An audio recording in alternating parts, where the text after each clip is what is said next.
ನಮಸ್ಕಾರ, first tube ನ ಮತ್ತೊಂದು ವಿಡಿಯೋಗೆ ಸ್ವಾಗತ.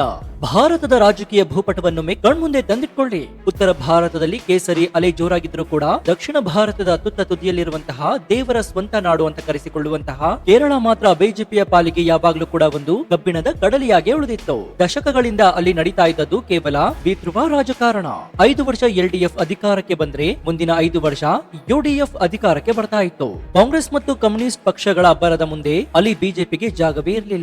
ಎಷ್ಟೋ ಕಡೆಗಳಲ್ಲಿ ಠೇವಣಿ ಉಳಿಸಿಕೊಳ್ಳೋದೇ ಸಾಹಸವಾಗಿತ್ತು. ಆದ್ರೆ ಇವತ್ತು ನಾವು ನಿಮ್ಗೆ ಹೇಳ್ತಾ ಇರೋ ಸುದ್ದಿ ಸ್ವತಂತ್ರ ಭಾರತದ ಇತಿಹಾಸದಲ್ಲಿಯೇ ಕೇರಳದಲ್ಲಿ ನಡೆದಿರುವಂತಹ ಒಂದು ಅದ್ಭುತವಾದ ವಿಚಾರ.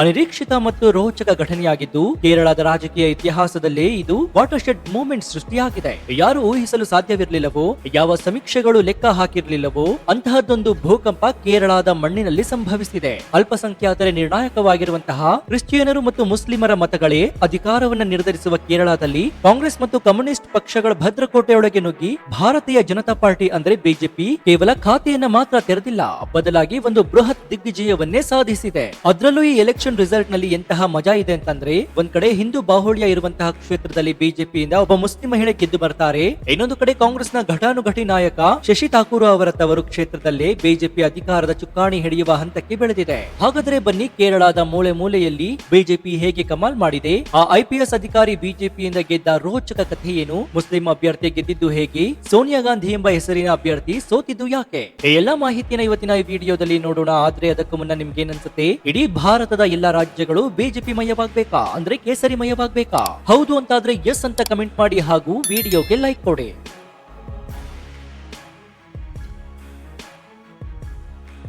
ಮೊದಲಿಗೆ ನಾವು ನೇರವಾಗಿ ಹೋಗೋದು ಕೇರಳದ ರಾಜಧಾನಿ ತಿರುವನಂತಪುರಂಗೆ.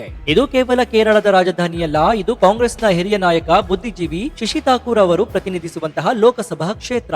ದಶಕಗಳಿಂದ ಇಲ್ಲಿ ಶಶಿ ಥಾಕೂರ್ ಅವರು ಸಂಸದರಾಗಿ ಗೆಲ್ತಾ ಬಂದಿದ್ದಾರೆ. ಹಾಗಾಗಿ ಇದನ್ನ ಕಾಂಗ್ರೆಸ್ನ ಅಭೇದ್ಯ ಕೋಟೆ ಅಂತಾನೆ ಕರೆಯಲಾಗ್ತಾ ಇತ್ತು.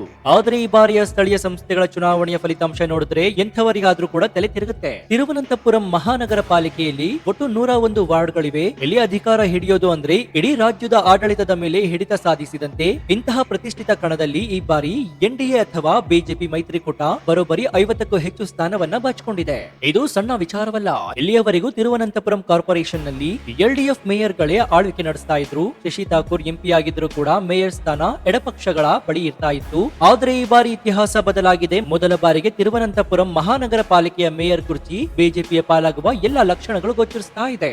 ನಗರದ ಬೀದಿ ಬೀದಿಗಳಲ್ಲಿ ಕೇಸರಿ ಬಾವುಟ ರಾರಾಜಿಸ್ತಾ ಇದೆ. ಒಂದ್ ಕಾಲದಲ್ಲಿ ಇಲ್ಲಿ ಬಿಜೆಪಿ ಶೂನ್ಯ ಸಂಪಾದನೆ ಮಾಡಿತ್ತು. ಆದ್ರೆ ಈಗ ಕಾಂಗ್ರೆಸ್ 3ನೇ ಸ್ಥಾನಕ್ಕೆ ಕುಸಿದು ಹೋಗಿದೆ. ಊಹಿಸಿಕೊಳ್ಳಿ, ಹಾಲಿ ಎಂಪಿ ಇರುವ ಕ್ಷೇತ್ರದಲ್ಲಿ ಅವರ ಪಕ್ಷ 3ನೇ ಸ್ಥಾನಕ್ಕೆ ಹೋದ್ರೆ ಅದರ ಅರ್ಥ ಏನು? ಅಲ್ಲಿನ ಜನರಿಗೆ ಕಾಂಗ್ರೆಸ್ ಮತ್ತು ಕಮ್ಯುನಿಸ್ಟ್ ಆಡಳಿತದ ಮೇಲೆ ಜಿಗುಪ್ಸೆ ಬಂದಿದೆ ಮತ್ತು ಅವರು ಸ್ಪಷ್ಟವಾಗಿ ನರೇಂದ್ರ ಮೋದಿ ಅವರ ಅಭಿವೃದ್ಧಿಯ ಮಾದರಿಯತ್ತ ವಾಲ್ತಾ ಇದ್ದಾರೆ ಅನ್ನೋದಕ್ಕೆ ಇದೇ ಸಾಕ್ಷಿ ಅಂತ ಕೂಡ ಹೇಳಲಾಗ್ತಾ ಇದೆ. ದಿಲ್ಲಿಯಲ್ಲಿ ಅರವಿಂದ್ ಕೇಜ್ರಿವಾಲ್ ಅವರು ಅಧಿಕಾರದಲ್ಲಿದ್ರು ಕೂಡ ಲೋಕಸಭೆಯಲ್ಲಿ ಎಲ್ಲಾ 7 ಸೀಟ್ ಬಿಜೆಪಿ ಗೆಲ್ಲುತ್ತೆ ಅಲ್ವಾ? ಅದರ ಉಲ್ಟಾ ಕೇರಳದಲ್ಲಿ ಆಗಿದೆ. ರಾಜ್ಯದಲ್ಲಿ ಪಿಣರಾಯಿ ವಿಜಯನ್ ಅವರು ಸಿಎಂ ಆಗಿರಬಹುದು, ಆದ್ರೆ ರಾಜಧಾನಿಯ ಕೀಲಿ ಕೈ ಈಗ ಬಿಜೆಪಿ ಕೈ ಸೇರಿದೆ. ಇದು ಕೇರಳ ರಾಜಕೀಯದ ಸಿಸ್ಮೋಗ್ರಾಫ್ ನಲ್ಲಿ 8.0 ತೀವ್ರತೆಯ ಭೂಕಂಪವಿದ್ದಂತೆ ಅಂತ ಕೂಡ ಹೇಳಲಾಗ್ತಾ ಇದೆ. ಇನ್ನು ಈ ಚುನಾವಣೆಯ ಅತ್ಯಂತ ರೋಚಕ ಮತ್ತು ಸಿನಿಮೀಯ ಎನ್ನುವಂತಹ ಸ್ಟೋರಿ ಕೂಡ ಇದೆ. ಅದುವೇ ಆರ್ ಶ್ರೀಲೇಖಾ ಅವರ ಗೆಲುವು. ಯಾರು ಈ ಆರ್ ಶ್ರೀಲೇಖಾ? ಇವರೇನು ಸಾಮಾನ್ಯ ರಾಜಕಾರಣಿನ? ಖಂಡಿತ ಅಲ್ಲ.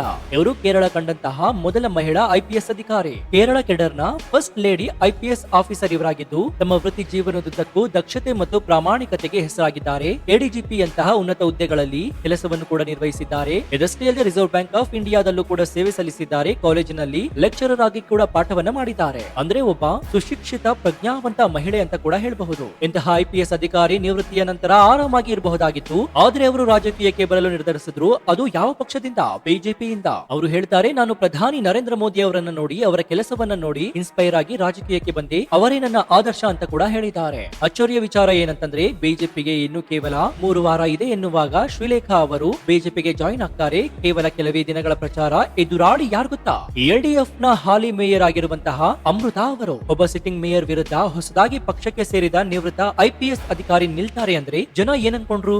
ಓ, ಇವರು ಸೋಲ್ತಾರೆ, ಸುಮ್ನೆ ಹೆಸರಿಗೆ ನಿಂತಿದ್ದಾರೆ ಅಂತ ಅನ್ಕೊಂಡಿದ್ರು. ಆದ್ರೆ ಫಲಿತಾಂಶ ಬಂದಾಗ ಎಲ್ಲರ ಮೂಗಿನ ಮೂಗಿನ ಮೇಲೆ ಬೆರಳಿಟ್ಕೊಂಡಿದ್ರು. ಸಸ್ತಮಂಗಳಂ ವಾರ್ಡ್ ನಲ್ಲಿ ಆರ್ ಶ್ರೀಲೇಖಾ ಅವರು ಎದುರಾಳಿಯನ್ನ ಧೂಳಿಪಟ ಮಾಡಿ ಭರ್ಜರಿ ಜಯಗಳಿಸಿದ್ದಾರೆ. ಒಬ್ಬ ಸಿಟ್ಟಿಂಗ್ ಮೇಯರ್ ಅನ್ನ ಸೋಲಿಸೋದು ಅಂದ್ರೆ ಅದು ತಮಾಷೆಯ ವಿಚಾರ ಅಲ್ವೇ ಅಲ್ಲ. ತಮಿಳುನಾಡಿನಲ್ಲಿ ಅಣ್ಣಾಮಲೈ ಅವರು ಹೇಗೆ ಐಪಿಎಸ್ ಅನ್ನ ಬಿಟ್ಟು ಬಂದು ಬಿಜೆಪಿ ಗೆಲ್ಲಿಸಲು ಶ್ರಮಿಸ್ತಾ ಇದ್ದಾರೋ ಅದೇ ರೀತಿ ಕೇರಳದಲ್ಲಿ ಶ್ರೀಲೇಖಾ ಅವರು ಬಿಜೆಪಿಗೆ ಒಂದು ಹೊಸ ಭರವಸೆಯಾಗಿ ಒಂದು ಹೊಸ ಮುಖವಾಗಿ ಕಾಣಿಸಿಕೊಳ್ತಾ ಇದ್ದಾರೆ. ಈಗಂತೂ ತಿರುವನಂತಪುರಂನ ಮೇಯರ್ ಸ್ಥಾನಕ್ಕೆ ಇವರೇ ಪ್ರಬಲ ಆಕಾಂಕ್ಷಿ ಮತ್ತು ಬಿಜೆಪಿಯ ಮೊದಲ ಮೇಯರ್ ಇವರೇ ಆಗುವ ಸಾಧ್ಯತೆ ಕೂಡ ದಟ್ಟವಾಗಿದೆ. ಇದು ಬಿಜೆಪಿಯ ಸ್ಟ್ರಾಟಜಿ ಎಷ್ಟು ವರ್ಕ್ ಆಗಿದೆ ಅನ್ನೋದಕ್ಕೆ ಬೆಸ್ಟ್ ಎಕ್ಸಾಂಪಲ್ ಆಗಿದೆ. ಇನ್ನು ಕೇರಳದ ಸಾಮಾಜಿಕ ಬದಲಾವಣೆಯ ದಿಕ್ಸೂಚಿ ಕೂಡ ಇಲ್ಲಿ ಒಂದು ಮಹತ್ವದ ಅಂಶವಾಗಿ ಉಳಿದುಕೊಂಡಿದೆ. ಸಾಮಾನ್ಯವಾಗಿ ಕೇರಳದಲ್ಲಿ ಅಲ್ಪಸಂಖ್ಯಾತರು ಅದರಲ್ಲೂ ಕ್ರಿಶ್ಚಿಯನ್ ಸಮುದಾಯದವರು ಬಿಜೆಪಿಗೆ ವೋಟ್ ಹಾಕೋದಿಲ್ಲ ಅನ್ನೋ ಒಂದು ತಪ್ಪು ಕಲ್ಪನೆ ಕೂಡ ಇದೆ. ಆದ್ರೆ ಈ ಚುನಾವಣೆಯಲ್ಲಿ ಆ ಮಿಥ್ಯ ಹೊಡೆದು ಹೋಗಿದೆ. ಅದಕ್ಕೆ ಸಾಕ್ಷಿಯೇ ಮುನಂಬಂ ಕ್ಷೇತ್ರದ ಫಲಿತಾಂಶ. ಈ ಮುನಂಬಂ ಅನ್ನೋದು ಎರ್ನಾಕುಲಂ ಜಿಲ್ಲೆಯಲ್ಲಿ ಬರುತ್ತೆ. ಇಲ್ಲಿ ಕ್ರಿಶ್ಚಿಯನ್ ಜನಸಂಖ್ಯೆ ಹೆಚ್ಚಿದೆ. ನಿಮಗೆ ನೆನಪಿರಬಹುದು ಈ ಹಿಂದೆ ಇಲ್ಲಿ ಕೂಡ ಒಂದು ಇಂಟ್ರೆಸ್ಟಿಂಗ್ ವಿಚಾರ ಇದೆ. ಇಲ್ಲಿನ ಬಡ ಮೀನುಗಾರ ಕ್ರಿಶ್ಚಿಯನ್ ಕುಟುಂಬಗಳ ಸುಮಾರು 500ಕ್ಕೂ ಹೆಚ್ಚು ಎಕರೆ ಜಮೀನನ್ನ ಕೇರಳದ ವಕ್ಫ್ ಬೋರ್ಡ್ ಇದು ನಮ್ಮ ಆಸ್ತಿ ಅಂತ ಕ್ಲೈಮ್ ಮಾಡಿತ್ತು. ನೂರಾರು ವರ್ಷಗಳಿಂದ ಅಲ್ಲಿ ವಾಸವಿದ್ದಂತಹ ಕ್ರಿಶ್ಚಿಯನ್ ಕುಟುಂಬಗಳು ಬೀದಿಗೆ ಬೀಳುವ ಪರಿಸ್ಥಿತಿ ಕೂಡ ಬಂದಿತ್ತು. ಆಡಳಿತದಲ್ಲಿರೋ ಎಡಪಕ್ಷಗಳಾದ ಎಲ್ಡಿಎಫ್ ಮತ್ತು ವಿರೋಧ ಪಕ್ಷದಲ್ಲಿರುವಂತಹ ಕಾಂಗ್ರೆಸ್ ಆಗಲಿ ಈ ಕ್ರಿಶ್ಚಿಯನ್ ಕುಟುಂಬಗಳ ಪರವಾಗಿ ಗಟ್ಟಿ ಧ್ವನಿ ಎತ್ತಲೇ ಇಲ್ಲ. ಯಾಕಂದ್ರೆ ಅವರಿಗೆ ವೋಟ್ ಬ್ಯಾಂಕ್ ಭಯ.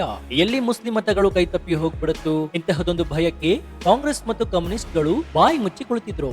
ಈ ಕಷ್ಟದ ಸಮಯದಲ್ಲಿ ಜನರ ಕೈ ಹಿಡಿದಿದ್ದು ಬಿಜೆಪಿ. ನರೇಂದ್ರ ಮೋದಿ ಸರ್ಕಾರ ವಕ್ಫ್ ತಿದ್ದುಪಡಿ ಮಸೂದೆಯನ್ನ ತಂದಾಗ ಮತ್ತು ಸಂಸತ್ತಿನಲ್ಲಿ ಅದಕ್ಕೆ ಅನುಮೋದನೆ ಸಿಕ್ಕಾಗ ಇದೇ ಮುನಂಬಂನ ಕ್ರಿಶ್ಚಿಯನ್ ಜನರು ಪಟಾಕಿ ಹೊಡೆದು ಸಂಭ್ರಮಿಸಿದ್ರು. ನಮ್ಮ ರಕ್ಷಣೆಗೆ ಮೋದಿ ಬಂದ್ರು ಅಂತ ಕೂಡ ಕೊಂಡಾಡಿದ್ರು. ಅದರ ಫಲಿತಾಂಶ ಇವತ್ತು ಮತಪೆಟ್ಟಿಗೆಯಲ್ಲಿ ಕಾಣಿಸ್ತಾ ಇದೆ. ಮುನಂಬಂನಿಂದ ಬಿಜೆಪಿ ಅಭ್ಯರ್ಥಿ ಗೆದ್ದು ಬಂದಿದ್ದಾರೆ. ಕ್ರಿಶ್ಚಿಯನ್ ಬಾಹುಳ್ಯ ಇರುವಂತಹ ಪ್ರದೇಶದಲ್ಲಿ ಬಿಜೆಪಿ ಗೆಲ್ಲುತ್ತೆ ಅಂದ್ರೆ ಅದರ ಅರ್ಥ ಸ್ಪಷ್ಟ. ಅಲ್ಪಸಂಖ್ಯಾತರು ಕೂಡ ಕಾಂಗ್ರೆಸ್ನ ದ್ವಂದ್ವ ನೀತಿಯನ್ನ ಅರ್ಥ ಮಾಡಿಕೊಂಡಿದ್ದಾರೆ ಮತ್ತು ಬಿಜೆಪಿಯ ಸಬ್ಕಾ ಸಾಥ್ ಸಬ್ಕಾ ವಿಕಾಸ್ ತತ್ವವನ್ನ ಒಪ್ಪಿಕೊಂಡಿದ್ದಾರೆ ಅಂತ.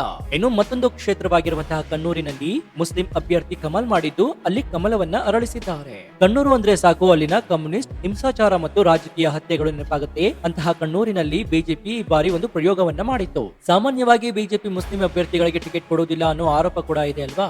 ಆದ್ರೆ ಕೇರಳದಲ್ಲಿ ಬಿಜೆಪಿ ಇಡೀ ರಾಜ್ಯದಲ್ಲಿ ಒಬ್ಬ ಮುಸ್ಲಿಂ ಮಹಿಳೆಗೆ ಟಿಕೆಟ್ ಅನ್ನ ನೀಡಿತ್ತು. ಅವರ ಹೆಸರು ಮಮತಾಜ್ ಅಂತ.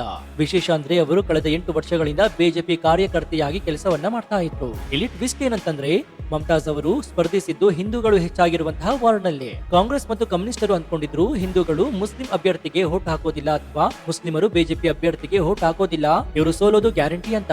ಆದ್ರೆ ರಿಸಲ್ಟ್ ಬಂದಾಗ ಎಲ್ಲವೂ ಉಲ್ಟಾ ಆಯಿತು. ಮುಮ್ತಾಜ್ ಅವರು ಕಾಂಗ್ರೆಸ್ ಅಭ್ಯರ್ಥಿಯನ್ನೇ ಸೋಲಿಸಿ ಭರ್ಜರಿ ಗೆಲುವನ್ನು ಸಾಧಿಸಿದ್ದಾರೆ. ಇದು ಏನನ್ನ ತೋರಿಸುತ್ತೆ ಅಂತಂದ್ರೆ ಜನ ಅಭ್ಯರ್ಥಿಯ ಧರ್ಮ ನೋಡುವುದನ್ನ ಬಿಟ್ಟು ಪಕ್ಷದ ಐಡಿಯಾಲಜಿ ಮತ್ತು ಅಭ್ಯರ್ಥಿಯ ಕೆಲಸವನ್ನ ನೋಡ್ತಾ ಇದ್ದಾರೆ. ಒಬ್ಬ ಮುಸ್ಲಿಂ ಮಹಿಳೆ ಬಿಜೆಪಿಯಿಂದ ಗೆಲ್ತಾರೆ ಅಂದ್ರೆ ಕೇರಳದಲ್ಲಿ ಬಿಜೆಪಿ ಬಗ್ಗೆ ಇದ್ದಂತಹ ಪರ್ಸೆಪ್ಷನ್ ಬದಲಾಗಿದೆ ಅಂತಾನೆ ಅರ್ಥ. ಇನ್ನು ಈ ಸೀರಿಯಸ್ ವಿಚಾರಗಳ ಮಧ್ಯೆ ಒಂದು ತಮಾಷೆಯ ಪ್ರಸಂಗ ಕೂಡ ನಡೆದಿದೆ. ಕೇರಳದಲ್ಲಿ ಕಾಂಗ್ರೆಸ್ನ ಕಟ್ಟ ಅಭಿಮಾನಿಗಳಾಗಿರುವಂತಹ ಒಂದು ಕುಟುಂಬ ಇತ್ತು. ಅವರು ತಮ್ಮ ಮಗಳಿಗೆ ಸೋನಿಯಾ ಗಾಂಧಿ ಅಂತ ಕೂಡ ಹೆಸರಿಟ್ಟಿದ್ರು. ಹೆಸರೇನು ಸೋನಿಯಾ ಗಾಂಧಿ, ಆದ್ರೆ ಮೇಡಂ ಬೆಳೆದ ಮೇಲೆ ಸೇರಿದ್ದು ಬಿಜೆಪಿ. ಹೌದು, ಸೋನಿಯಾ ಗಾಂಧಿ ಅವರು ಈ ಚುನಾವಣೆಯಲ್ಲಿ ಬಿಜೆಪಿ ಟಿಕೆಟ್ ನಿಂದ ಸ್ಪರ್ಧೆ ಮಾಡಿದ್ರು. ಎಲ್ಲರೂ ಅಂದ್ಕೊಂಡಿದ್ರು ಹೆಸರಲ್ಲಾದ್ರೂ ಗಾಂಧಿ ಇದೆಯಲ್ಲ ಗೆಲ್ಬಹುದು ಅಂತ. ಆದ್ರೆ ಪಾಪ ಆ ಕ್ಷೇತ್ರದಲ್ಲಿ ಬಿಜೆಪಿ ಎಲ್ಲ ಇದ್ರು ಕೂಡ ಈ ಸೋನಿಯಾ ಗಾಂಧಿ ಅವರು ಮಾತ್ರ ಸೋತು ಹೋಗಿದ್ದಾರೆ. ಈಗ ಸೋಷಿಯಲ್ ಮೀಡಿಯಾದಲ್ಲಿ ಒಂದೇರಾದಂತಹ ಕೇರಳದಲ್ಲಿ ಸೋನಿಯಾ ಗಾಂಧಿಗೆ ಸೋಲು, ಬಿಜೆಪಿಯ ಸೋನಿಯಾ ಗಾಂಧಿ ಸೋತ್ರು ಅಂತ ಮೀಮ್ಸ್ ಹರಿದಾಡ್ತಾ ಇವೆ. ಬೇರೆ ಕಡೆ ಕಾಂಗ್ರೆಸ್ ಗೆದ್ದಿರಬಹುದು, ಆದ್ರೆ ಕೇರಳದಲ್ಲಿ ಸೋನಿಯಾ ಗಾಂಧಿ ಹೆಸರಿನ ಅಭ್ಯರ್ಥಿ ಸೋತಿರೋದು ಮಾತ್ರ ವಿಪರ್ಯಾಸವೇ ಸರಿ. ಇನ್ನು ಚುನಾವಣೆ ಅಂದ್ಮೇಲೆ ಸೋಲು ಗೆಲುವು ಸಹಜ. ಆದ್ರೆ ನಮ್ಮ ವಿರೋಧ ಪಕ್ಷಗಳಿಗೆ ವಿಶೇಷವಾಗಿ ರಾಹುಲ್ ಗಾಂಧಿ ಅವರಿಗೆ ಒಂದು ವಿಚಿತ್ರ ಕಾಯಿಲೆ ಇದೆ. ಅದುವೇ ಇವಿಎಂ ಫೋಬಿಯಾ. ಬಿಹಾರದಲ್ಲಿ ಸೋತ್ರೆ ಇವಿಎಂ ಹ್ಯಾಕ್ ಆಗಿದೆ ಅಂತಾರೆ. ಹರಿಯಾಣದಲ್ಲಿ ಸೋತ್ರೆ ಇವಿಎಂ ಬ್ಯಾಟರಿ ಚಾರ್ಜ್ ಜಾಸ್ತಿ ಆಯ್ತು ಅಂತಾರೆ. ಮಹಾರಾಷ್ಟ್ರದಲ್ಲಿ ಸೋತ್ರೆ ಪ್ರಜಾಪ್ರಭುತ್ವ ಸತ್ತು ಹೋಯ್ತಾ ಅಂತಾರೆ. ಆದ್ರೆ ಈಗ ಕೇರಳದಲ್ಲಿ ಕಾಂಗ್ರೆಸ್ ಮತ್ತು ಎಲ್ಡಿಎಫ್ ಸಾಕಷ್ಟು ಸೀಟ್ ಗೆದ್ದಿದ್ದಾರಲ್ಲ. ರಾಹುಲ್ ಗಾಂಧಿ ಅವರೇ ಈಗ ಹೇಳಿ, ಕೇರಳದಲ್ಲಿ ಇವಿಎಂ ಹ್ಯಾಕ್ ಆಗಿಲ್ವಾ? ಎಲ್ಲಿ ವೋಟ್ ಚೋರಿ ಆಗಿಲ್ವಾ? ಯಾಕಂದ್ರೆ ಇಲ್ಲಿ ಗೆದ್ದಿರೋದು ನೀವು ಅಲ್ವಾ. ನೀವು ಗೆದ್ರೆ ಇವಿಎಂ ಸೂಪರ್, ಎಲೆಕ್ಷನ್ ಕಮಿಷನ್ ದೇವ್ರು. ಅದೇ ನೀವು ಸೋತ್ರೆ ಇವಿಎಂ ಖರಾಬ್ ಆಗಿದೆ, ಮೋದಿ ಸರ್ವಾಧಿಕಾರಿ, ಇವಿಎಂ ಹ್ಯಾಕ್ ಆಗಿದೆ ಅಂತ ದ್ವಂದ್ವದ ನೀತಿಯನ್ನ ಹೇಳ್ತೀರಾ. ರಾಹುಲ್ ಗಾಂಧಿ ಅವರೇ ಸ್ವಲ್ಪ ಇತಿಹಾಸವನ್ನ ನೆನಪಿಸಿಕೊಳ್ಳಿ. ಭಾರತಕ್ಕೆ ಇವಿಎಂ ತಂದಿದ್ದೆ ನಿಮ್ಮ ತಂದೆ ಅಂದ್ರೆ ರಾಜೀವ್ ಗಾಂಧಿ ಅವರು. ಕಾಂಗ್ರೆಸ್ ಸರ್ಕಾರವೇ ಇದನ್ನ ಜಾರಿಗೆ ತಂದಿದ್ದು 2004ರಲ್ಲಿ. 2009ರಲ್ಲಿ ಇದೇ ಇವಿಎಂ ಬಳಸಿ ಕಾಂಗ್ರೆಸ್ ಅಧಿಕಾರಕ್ಕೆ ಬಂದಿತ್ತು. ಆಗ ಇವಿಎಂ ಚೆನ್ನಾಗಿತ್ತ? ಯಾವಾಗ 2014ರಲ್ಲಿ ಮೋದಿ ಬಂದ್ರು, ಯಾವಾಗ ನಿಮ್ಮ ವರ್ಚಸ್ಸು ಕುಸಿಯಿತು, ಆಗ ಇವಿಎಂ ಕೆಟ್ಟು ಹೋಯ್ತಾ? ನಿಜ ಹೇಳ್ಬೇಕು ಅಂದ್ರೆ ಸೋಲಿಗೆ ಕಾರಣ ಹುಡುಕುವ ಬದಲು ಆತ್ಮಾವಲೋಕನ ಮಾಡಿಕೊಳ್ಳುವ ಬದಲು ಯುವರಾಜ ರಾಹುಲ್ ಗಾಂಧಿ ಅವರನ್ನ ರಕ್ಷಣೆ ಮಾಡೋದಕ್ಕೆ ಇಡೀ ಕಾಂಗ್ರೆಸ್ ಇವಿಎಂ ಮೇಲೆ ಗೂಬಿಯನ್ನು ಕೂರಿಸ್ತಾ ಇದೆ. ಆದ್ರೆ ಜನ ದಡ್ರಲ್ಲ. ಕರ್ನಾಟಕದಲ್ಲಿ, ತೆಲಂಗಾಣದಲ್ಲಿ, ಹಿಮಾಚಲದಲ್ಲಿ ನೀವು ಗೆದ್ದಾಗ ಇವಿಎಂ ಬಗ್ಗೆ ಮಾತನಾಡೋದಿಲ್ಲ, ಸೋತಾಗ ಮಾತ್ರ ಯಾಕೆ ಈ ರಾಗ? ಈಗ ಕೇರಳದಲ್ಲಿ ಬಿಜೆಪಿ ಗೆದ್ದಿರೋದು ಮೋದಿ ಮ್ಯಾಜಿಕ್ ನಿಂದ, ಅಲ್ಲಿನ ಕಾರ್ಯಕರ್ತರ ಶ್ರಮದಿಂದ ಹೊರತಾಗಿ ಇವಿಎಂ ಹ್ಯಾಕ್ ನಿಂದ ಅಲ್ಲ ಅನ್ನೋದು ಈಗ ಸ್ಪಷ್ಟವಾಗಿದೆ. ಒಟ್ಟಾರೆಯಾಗಿ ಹೇಳೋದಾದ್ರೆ ಕೇರಳದ ಸ್ಥಳೀಯ ಸಂಸ್ಥೆ ಚುನಾವಣೆ ಕೇವಲ ಒಂದು ಟ್ರಯಲ್ ಮಾತ್ರ. 2026ರಲ್ಲಿ ಬರುವ ಕೇರಳ ವಿಧಾನಸಭಾ ಚುನಾವಣೆಗೆ ಇದು ನಿಜವಾದ ಸೆಮಿಫೈನಲ್. 6 ನಗರ ನಿಗಮಗಳು, 14 ಜಿಲ್ಲಾ ಪಂಚಾಯಿತಿಗಳು ಮತ್ತು 87 ನಗರಸಭೆಗಳಿಗೆ ನಡೆದ ಈ ಚುನಾವಣೆಯಲ್ಲಿ ಬಿಜೆಪಿ ತಾನು ಇನ್ನು ಮುಂದೆ ಕೇರಳದಲ್ಲಿ ಆಟಕ್ಕುಂಟು ಲೆಕ್ಕಕ್ಕಿಲ್ಲ ಎನ್ನುವ ಪಕ್ಷ ಅಲ್ಲ, ಬದಲಾಗಿ ಕಿಂಗ್ ಮೇಕರ್ ಅಥವಾ ಸ್ವತಃ ಕಿಂಗ್ ಆಗಬಲ್ಲಂತಹ ಪಕ್ಷ ಅಂತ ಸಾಬೀತು ಮಾಡಿದೆ. ತಿರುವನಂತಪುರಂನಲ್ಲಿ ಬಿಜೆಪಿ ಮೇಯರ್ ಆದ್ರೆ ಅದು ದಕ್ಷಿಣ ಭಾರತದಲ್ಲಿ ಬಿಜೆಪಿಯ ಪಾಲಿಗೆ ಸುವರ್ಣಾಕ್ಷರದಲ್ಲಿ ಬಳೆದಾಡುವಂತಹ ದಿನವಾಗುತ್ತೆ. ಶ್ರೀಲೇಖಾ ಅವರಂತಹ ದಕ್ಷ ಅಧಿಕಾರಿಗಳು, ಮಮತಾಜ್ ರವರಂತಹ ಅಲ್ಪಸಂಖ್ಯಾತ ಸಮುದಾಯದ ನಾಯಕರು ಬಿಜೆಪಿಯ ಜೊತೆ ನಿಂತಿರುವುದು ಆ ಪಕ್ಷದ ಭವಿಷ್ಯವನ್ನ ಭದ್ರ ಮಾಡಿದೆ. ಸೊ ಈ ಬಗ್ಗೆ ನಿಮ್ಮ ಅಭಿಪ್ರಾಯ ಏನು ಅಂತ ಕಮೆಂಟ್ ಮಾಡಿ ಹಾಗೂ ವಿಡಿಯೋಗೆ ಲೈಕ್ ಕೊಡಿ. ಜೊತೆಗೆ ನೀವು ಇನ್ನೂ ನಮ್ಮ ಚಾನೆಲ್ ಅನ್ನು ಸಬ್ಸ್ಕ್ರೈಬ್ ಮಾಡ್ಕೊಂಡಿಲ್ಲ ಅಂದ್ರೆ ಈ ಕೂಡಲೇ ಸಬ್ಸ್ಕ್ರೈಬ್ ಮಾಡ್ಕೊಂಡು ಪಕ್ಕದಲ್ಲಿರುವಂತಹ ಬೆಲ್ ಐಕಾನ್ ಅನ್ನು ಪ್ರೆಸ್ ಮಾಡಿ. ಇದರಿಂದ ನಾವು ಹಾಕುವ ಹೊಸ ವಿಡಿಯೋಗಳ ನೋಟಿಫಿಕೇಶನ್ ಮೊದಲು ನಿಮಗೆ ಸಿಗುತ್ತೆ. ಇದಾಗಿತ್ತು ಈ ಕ್ಷಣದ ವಿಶೇಷ. ನೋಡ್ತಾ ಇರಿ ಫಸ್ಟ್ ಟ್ಯೂಬ್ ಕನ್ನಡ. ಧನ್ಯವಾದ.